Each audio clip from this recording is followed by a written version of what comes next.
During my first year at Alton University, I lived in a co-ed dorm. The building was divided into parallel halls, with boys on one side and girls on the other, separated by a row of elevators in the middle. Everyone on my floor had heard the same story, a rumor that the elevators were haunted by a student who had died tragically in his room some 15 years earlier. The details were vague, but the story went that he had left behind a note, lamenting how no one, especially girls, ever talked to him. It was the kind of urban legend that gets whispered during late-night hangouts. I shrugged it off and didn't think much more about it. Later in the semester, I found myself struggling in an advanced economics class. There was a quiet guy named Dan who sat next to me, always ready with the right answer when the professor called on him. Dan wasn't much of a talker, but one day after class, he approached me, mentioning that he had seen me around our floor and offering to help me study. Since I desperately needed the help, I agreed, and we made plans to meet at the library. Dan turned out to be an incredible tutor. In just a couple of hours, he managed to explain complex concepts better than our professor ever could. I was beyond grateful, and I told him I owed him for all his help. That's when his shyness seemed to melt away, and out of nowhere, he asked me out. I wasn't exactly attracted to him, but he was kind, and I admired his intelligence, so I said yes. We made plans to go out that Friday. On Friday evening, as I was getting ready, Dan messaged me and asked if I could meet him in his room instead of going out as we had planned. He said his room was right by the elevators, and he had set up pizza and beers, along with a movie. Our original plan had been to get Chinese food at a nearby restaurant, but I didn't mind a quiet night in, so I agreed. When I arrived at his room, something felt off almost immediately. The space was bare, with nothing personal on the walls or desk, and it gave off this strange, unsettling vibe. There were 2 beds, but one of them was stripped down to the mattress. When I asked about his roommate, Dan casually mentioned that he had moved out because the room creeped him out. He then added, almost as an afterthought, that this was the room where that student had died years ago. I felt a chill run down my spine, but before I could react, Dan started talking about the guy who had died, how he had done all this research on him. He told me the guy had issues with women, a history of stalking, and drug problems. But what stuck with me the most was when Dan said the student had loved horror movies, and even had an old webpage listing all his favorites. Apparently, Dan had made it his mission to watch all of them, and that night, he had picked one for us to watch together. By this point, the strange atmosphere in the room and Dan's fixation on the dead student were making me incredibly uncomfortable. I told him I wasn't a fan of horror movies and asked if we could watch something else instead. "Shh," Dan whispered suddenly, glancing around the room. "He's listening." I froze, not sure what to say. Dan turned the movie on anyway and draped his arm around me. That was it. I couldn't stay another minute. I told him I wasn't feeling well and needed to leave. As I was reaching for the door handle, Dan looked at me and said in a soft, almost eerie voice, "Okay, but remember, you owe me." Over the next few weeks, that phrase became a sort of mantra for him. You owe me. He texted it after I aced my economics exam. He wrote it on my roommate's dry erase board when we accidentally left our door unlocked. He even scrawled it on the fogged-up mirror in the bathroom while I was in the shower. The whole thing was unnerving. Dan's obsession with the dead student and the haunted room had clearly affected him. I went to the resident advisors, RAs, and told them everything. They spoke to Dan, instructing him to stay out of the girls' bathroom and leave me alone. For a while it worked, except now he started leaving his dorm door wide open every time I passed the elevators. His eyes would follow me as I hurried by, and I always kept my back turned to that room, afraid of what I might see if I looked inside. And then one day, Dan was gone. His door was open, but the room was empty. No furniture, no belongings, nothing but the bare, stripped-down bed. The doorknob was missing too. Even though I had been terrified of him for weeks, I felt a strange sense of sadness. Dan had started out as a kind, helpful classmate, someone I thought I could trust. But the deeper I dug into the story, the more I realized just how dark things had gotten for him. Later that year, some of the guys on his side of the hallway opened up to me. They told me how Dan had gone from being quiet and shy to deeply obsessed with the ghost in his room. He claimed the dead student spoke to him at night, and his roommate had left because he no longer felt safe. They said campus security had found knives hidden under Dan's bed, along with other weapons.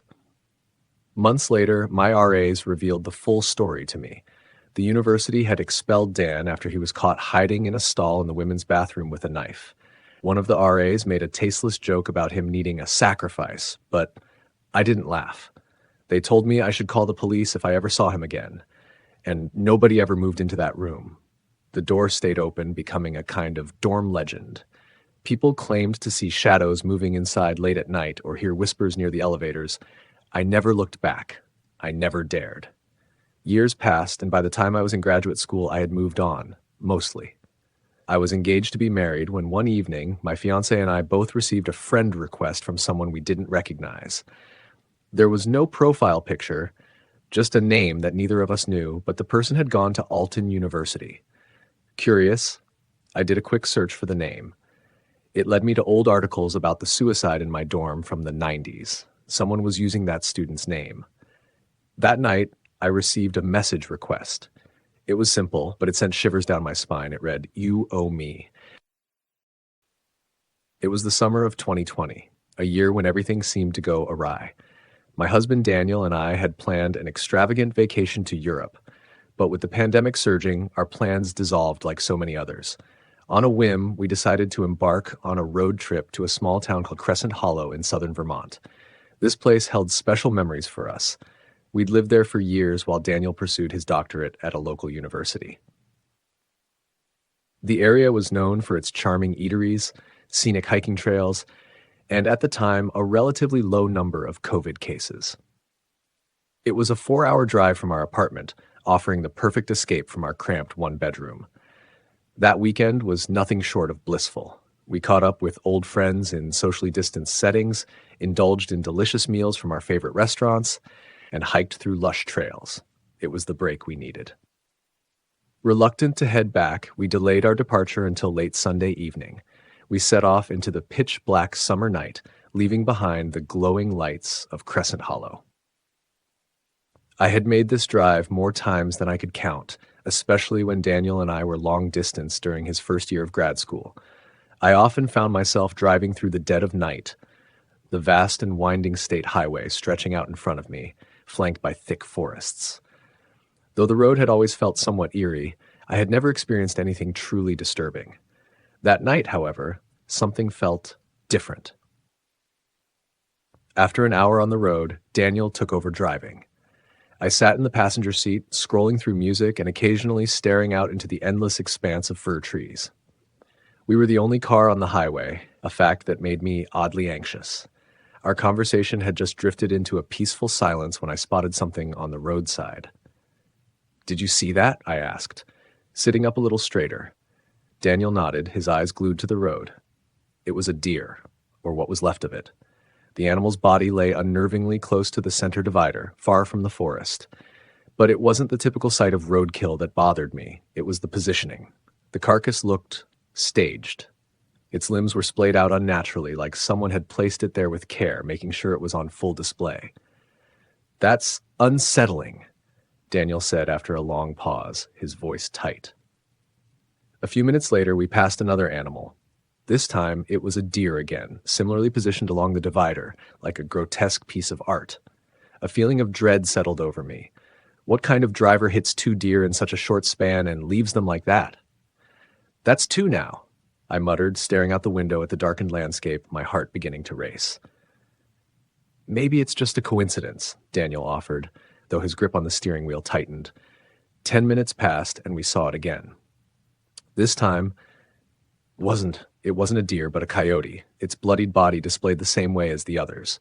By now, my stomach was churning with fear. "What the hell is going on?" Daniel whispered, his earlier calm fading. I couldn't help but blurt out, "It's like these are markers. Something or someone is leaving a trail." The words left my mouth before I could stop them, and the weight of them hung in the air between us. Daniel gave me a horrified glance. his foot pressing harder on the gas as if to outrun whatever was happening on that road. The silence between us was heavy, interrupted only by the low hum of the engine. Minutes later, we passed yet another gruesome display, this time a bobcat, its limp body laid out almost artistically. The road was empty except for us, and it felt like we were being watched by unseen eyes hiding in the dark forests that lined the highway. "Okay, this is insane," Daniel finally admitted, his voice shaky. He glanced in the rearview mirror, his unease palpable. "What do you think this is leading to?" I didn't respond, but my heart pounded with the same question. We drove on in suffocating silence, both of us on edge, hoping for any sign of civilization, any way off this haunted stretch of road. With every mile, my anxiety grew. I kept my eyes locked on the shadows, convinced that something might leap out at us, or worse, that we were driving towards something we couldn't escape. Finally, after what felt like an eternity, the green signs of the toll road loomed ahead. Relief washed over me as we entered the brightly lit toll plaza.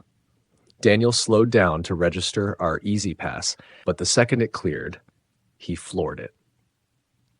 For the rest of the drive home, we didn't encounter a single dead animal.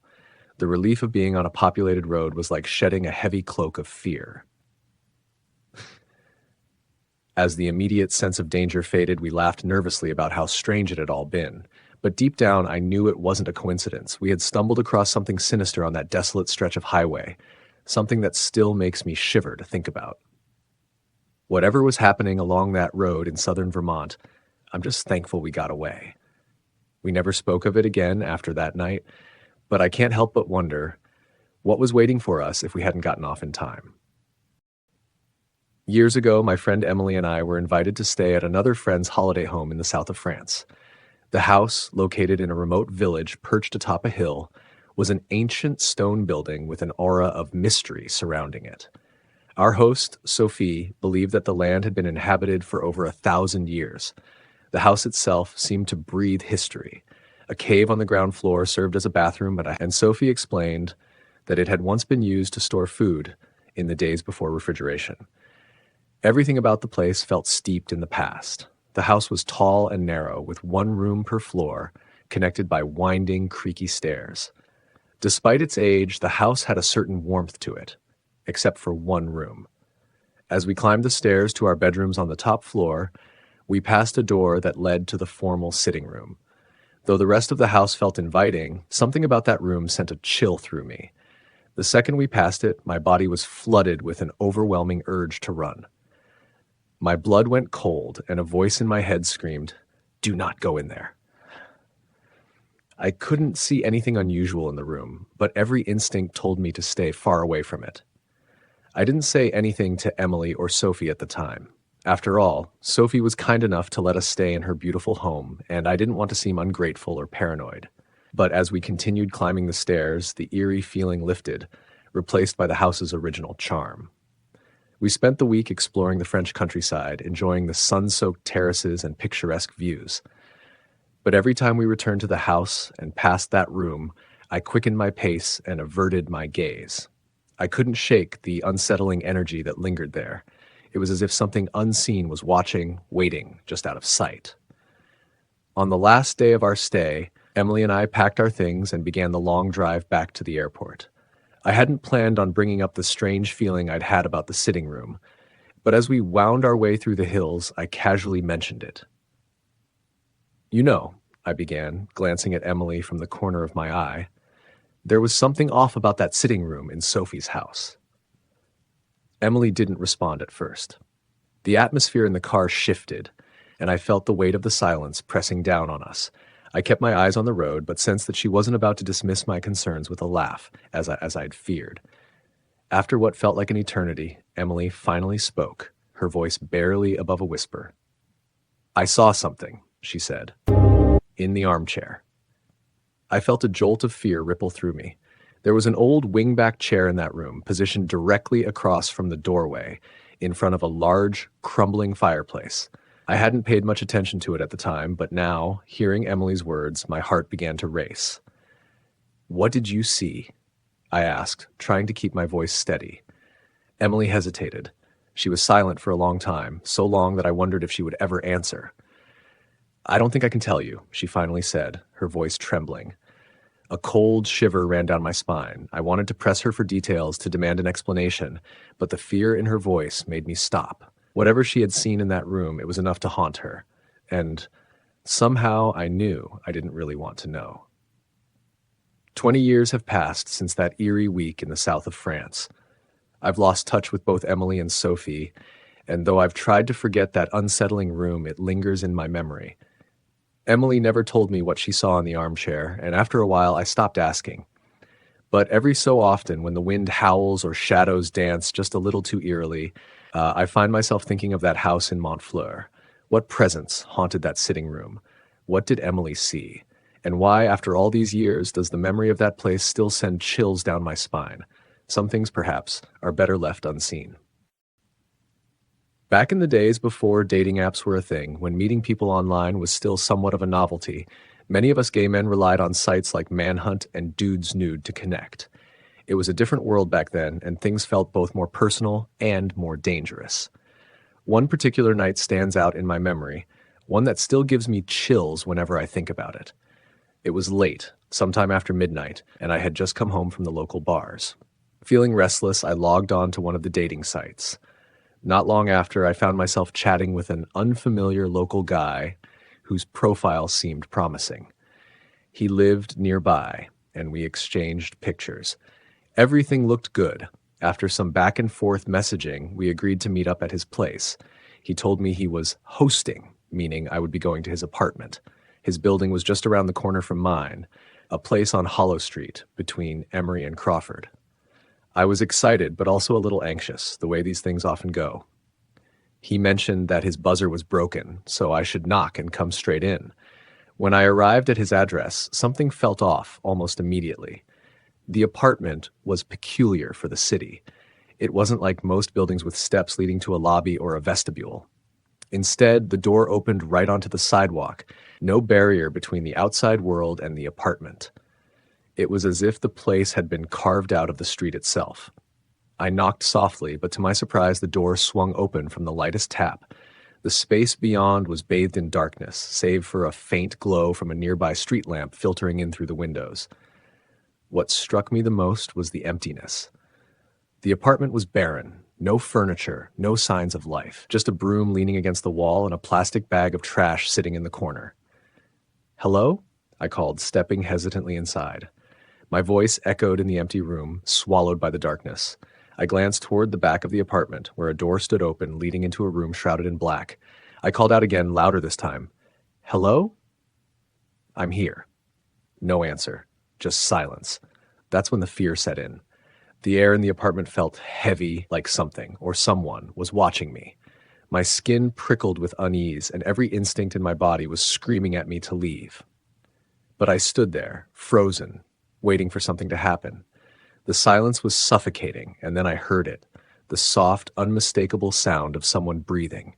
It wasn't my own breath. It was coming from the darkened room in the back. My heart pounded in my chest.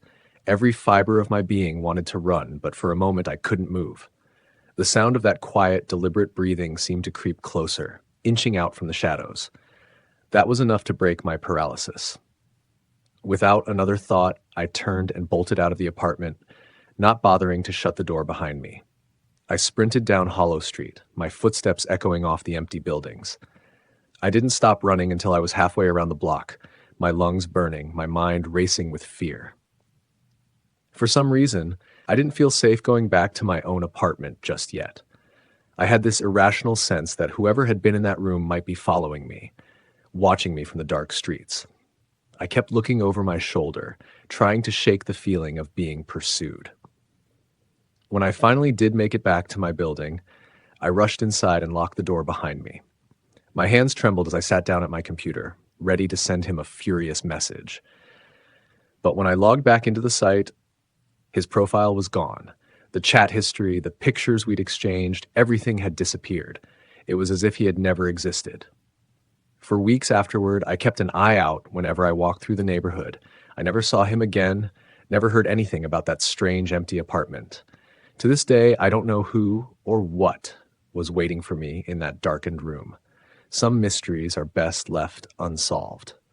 but the memory of that night still lingers, like a shadow in the back of my mind. In the early 1980s, when I was a teenager, I attended a sleepaway summer camp in the remote wilderness of northern Vermont. Nestled deep in the Green Mountains, the camp was set on the shores of a tranquil, mist-covered lake, far removed from civilization. It took about 20 minutes by car to reach the nearest town, and once you crossed through the camp's entrance, you were completely disconnected. This was long before cell phones or the internet existed, so the camp truly was its own isolated world. For 8 weeks each summer, we were surrounded by nature, with no distractions from the outside world. It was a magical place for a kid.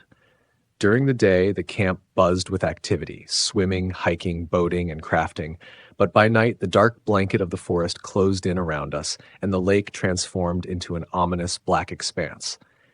It was beautiful, sure, but also a bit eerie, as if something was always lurking just beneath the surface. Every summer, on the last night of camp, we gathered for a huge bonfire on the beach. The atmosphere was always bittersweet. People said tearful goodbyes, exchanged addresses, for snail mail, of course, and shared last moments with their summer crushes. The fire roared, lighting up our faces, and the crackle of wood mixed with the sounds of music blaring from boomboxes. Beyond the firelight, however, was a different world. Looking out over the lake at night, you couldn't see a thing. It was just a void of blackness stretching endlessly toward the forested hills on the far side. It was around 9 p.m. when it happened. We were all gathered, singing songs and goofing off, when suddenly a voice pierced the night. "Please, somebody help me," a man's voice screamed, clear and desperate. The sound came from the direction of the lake, and immediately, everything stopped. Every camper and counselor fell silent, eyes wide as they stared out toward the water. The fire crackled softly in the background, and in that moment, it seemed like the entire camp held its breath. One of the counselors pulled out a flashlight, shining it across the water's surface. The beam sliced through the darkness, but there was nothing. No boat, no swimmer, no ripple in the water. Just emptiness. Some of us nervously laughed, hoping it was some sort of elaborate prank, but something about the cry for help didn't feel right. We all heard it, and it was raw, filled with genuine panic. A few minutes passed, and everyone began to relax, talking quietly again and trying to shake off the fear. But then the voice came again, louder and closer this time. "Please, somebody help me," the man shouted, more frantic than before. Flashlights immediately swept the lake again, but still there was nothing. One of the head counselors, a tall, no-nonsense guy named Dave, stepped forward and shouted, "Where are you? We can't see you. Tell us what you need." His voice echoed across the water, but there was no answer. The tension was thick in the air. Dave turned back to us, his face pale in the flickering light. He didn't shout this time, but his voice was firm. "Everyone, back to your cabins. Now." We didn't argue. In seconds, the mood had shifted from fun and games to something much more serious. My friends and I scrambled up the hill toward the cabins, and you could feel the unease radiating off everyone. That night, instead of the usual pranks or pillow fights, we whispered late into the night about what had happened. Some thought it was a prank, others were convinced someone was drowning, but no one could explain why we hadn't seen anything on the lake. That night, counselors took shifts watching over each cabin. They sat outside with flashlights, scanning the woods and the water. Inside, we lay awake, listening for any more sounds, but the voice didn't return. The next morning, instead of the usual routine of cleaning up the camp and preparing for departure, we were woken up early by the sound of the camp bell. When our counselor came in, he had a strange, hurried look on his face. "Buses will be here in 20 minutes. Pack your stuff. We're leaving." We were stunned. Normally, the last day of camp was relaxed, filled with final goodbyes and wrapping things up. But now we were being rushed out without any explanation. We packed quickly, still rattled by the events of the previous night. The buses arrived earlier than scheduled, and just like that, we were heading home. Over the years, I've tried to find out what really happened that night. As the internet grew, I scoured articles, local archives, and camp forums looking for any sign of an accident or incident that might explain the mysterious voice on the lake. But I never found anything. There were no reports of drownings, no missing persons cases from that area, no clues at all. Strangely enough, the camp is still running to this day. I even joined an alumni Facebook group, and every once in a while, someone will bring up that final night in 1982. The posts are always cryptic, with people commenting things like, "I was there," or "I'll never forget it," but no one ever dives deep into what happened. It's like we all silently agreed to remember, but never to relive it. 4 decades later, the memory of that voice still sends a chill down my spine. Who or what was out there that night? We may never know, but for everyone who was there, it remains one of the most unsettling experiences of our lives. When I was 12, every night for close to 2 months, someone or something would knock on my bedroom window. It was usually between 11 p.m. and 2 a.m., right when the world seemed at its quietest. At first, the knocks would jolt me awake from deep sleep. A few times, I even dreamt of the knocking, only to wake up and realize it was still happening. We lived on the outskirts of a small town called Riverbend in a modest 2-story house that backed up to a sprawling forest. The house was part of a new development, and there weren't any large trees close enough for branches to tap against the windows. The sound was unmistakably that of knuckles rapping on glass. My bedroom was at the far end of the second floor, facing the backyard and the dense woods beyond. At night, the only light came from a dim street lamp several houses down, and on darker nights, my world outside those windows was nothing but an inky abyss. I had a small nightlight, but no bedside lamp, so to see anything, I would have had to cross the room to flick on the overhead switch. My windows were covered by heavy curtains, but the idea of being bathed in light with someone or something out watching was too terrifying to even consider. After a week of enduring the nightly knocks, I nervously asked my younger brother, Will, if he had been playing a prank on me. He was 8 at the time, and when I mentioned the knocking, his face turned pale. He ran straight to our parents, scared out of his mind. This, of course, led to my parents confronting me, insisting I was making up stories. But I knew what I'd been hearing. The knocking continued, night after night, and my anxiety worsened.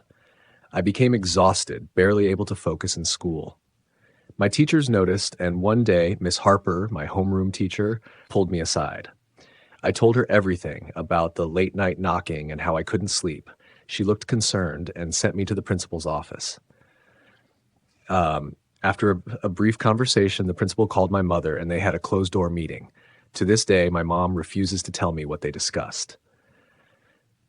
That night, my mom agreed to sleep in my room to prove that nothing was going on. I felt a sliver of relief as she settled on the spare trundle bed beside mine.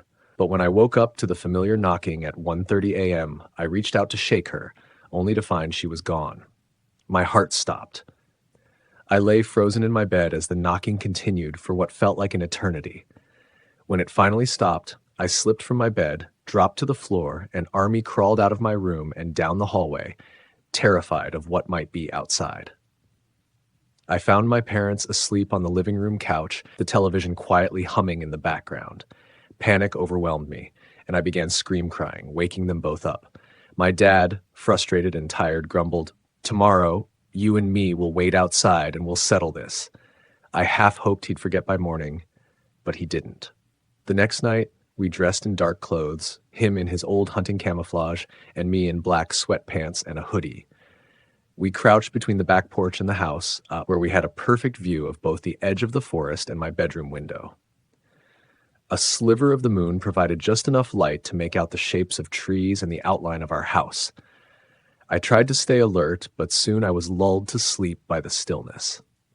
Around 4 a.m., my dad nudged me awake.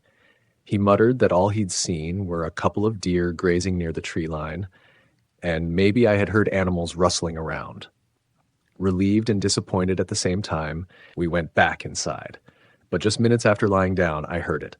A thunderous bang, bang, bang on my window, so loud and violent it rattled the blinds. I bolted upright in bed, heart pounding, paralyzed with fear. The knocking continued for what felt like an eternity, but when it finally stopped, it never returned. I told my parents about it the next morning, but they insisted it had to be my imagination. To this day, they believe the whole ordeal was a product of my overactive mind. But I know what I heard, and no matter how much time passes, I'll never forget the sound of those knuckles on glass, echoing into the night just beyond the edge of the dark woods.